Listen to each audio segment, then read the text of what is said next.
Welcome to Luca is a Billionaire, where the only thing I invest in is your answers.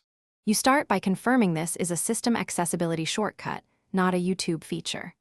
On iOS, open Settings Accessibility Touch. On Android, open Settings Accessibility. Once done, keep YouTube closed and ready to test. You'll toggle the feature off and immediately check Shorts.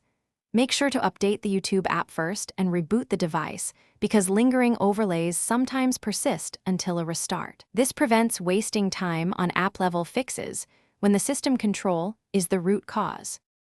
Now actually remove the button. On iOS, toggle Assistive Touch Off. That removes the floating button immediately. On Android, go to Accessibility and disable the Accessibility menu, Accessibility button, or shortcut that adds a nav overlay. Also turn off Talkback and Magnification if active. Once toggled, return to the home screen and confirm the floating icon is gone.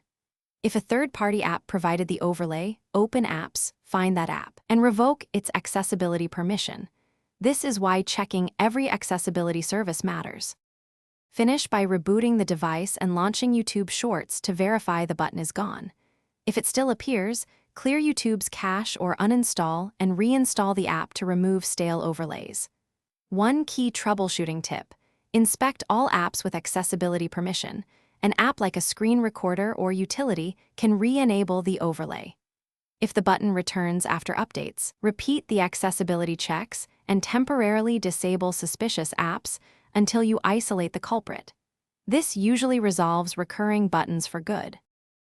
Thanks for watching, and please subscribe. It's the best investment you'll ever make.